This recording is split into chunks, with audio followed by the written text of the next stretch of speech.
ये खबर पारुल यूनिवर्सिटी द्वारा प्रस्तुत की गई है। चारवाक नाम के महर्षि हमारे यहाँ हो गए। उन्होंने कहा था कि सस्ता तरीका ये है कि आप कैसे भी करके प्रसिद्ध हो जाओ।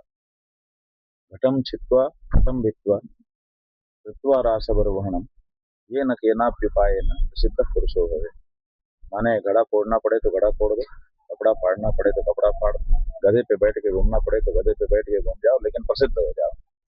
समझे कि नहीं? तो उसी चारवाक के कथन पे अपने आप को प्रसिद्ध करने के लिए इस तरह के उलझे लोग वक्तव्य बहुत से लोग देते रहते हैं। उनका ज्यादा ध्यान नहीं करना चाहिए। स्वामी जी केंद्रीय मंत्री जीतन राम मांझी, उनका एक बयान आया है कि मैं भगवान को नहीं मानता, नहीं करता हूँ पूजा पाठ।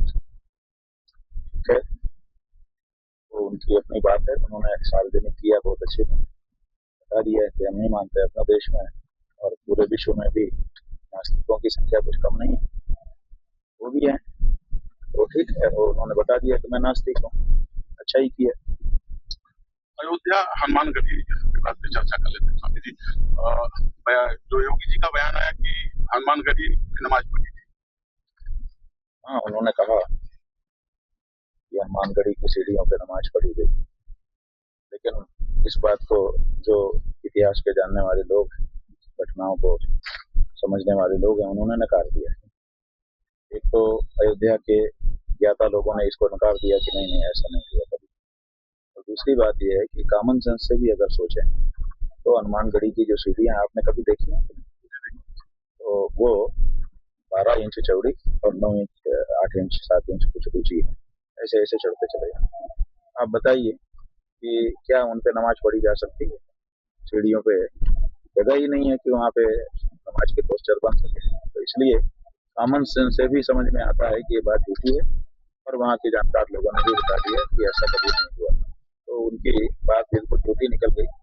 वो सफेद झूठ इसीलिए बोल रहे थे क्योंकि उनके ऊपर दबाव था कि अयोध्या में वो पहले कहे आए थे कि हम दूध का दूध पानी का पानी कर देंगे, और दूध का दूध पानी पानी हो नहीं पाया। तो उन्होंने सोचा कि ऐसी कोई बात उखाड़ दो कि लोगों का ध्यान डाइवर्ट हो जाए, इसीलिए इस तरह की मनगढ़ंत झूठी बात उन्होंने फैला दी। सोनम वांगचुक को सज्जन मंत्र से उठा लिया गया स्वामी जी। बात यह है कि एक तो देश में बार बार परीक्षाओं के बारे में गड़बड़ियां हो रही। शिक्षा मंत्री को जिम्मेदारी के लिए प्रेरित किया जा रहा है कि कोई तो जिम्मेदारी लो।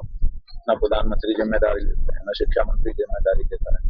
तो देश का बड़ा तबका ये मानता है कि किसी न किसी को तो जिम्मेदार अगर गड़बड़ियां होती हैं तो होना चाहिए। बार बार गड़बड़ियां हो रही।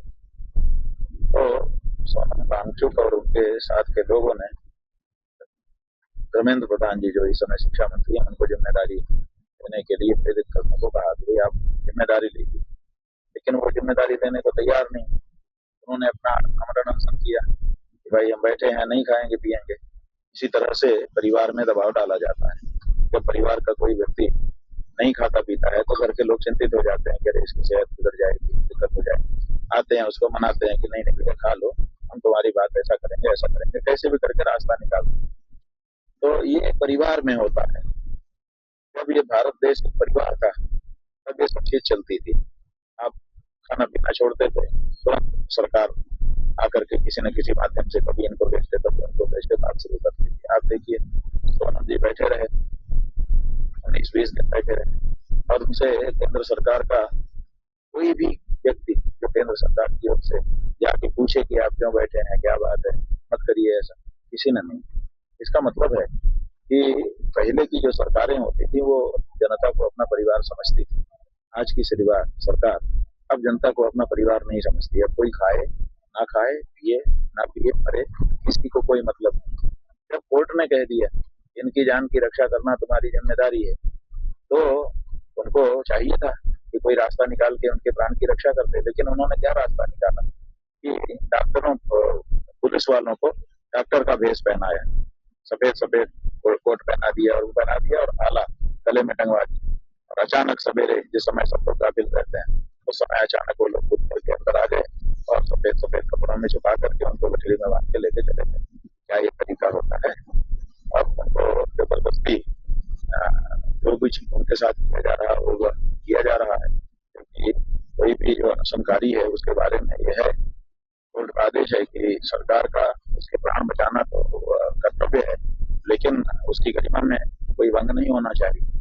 अब देखिए ये सब भी अब माना नहीं जा रहा है। देश जो है एक दूसरे ही रास्ते पर जा रहा है, जहाँ पर प्रजा को चिंता करने की आवश्यकता है कि आगे चल करके क्या होगा।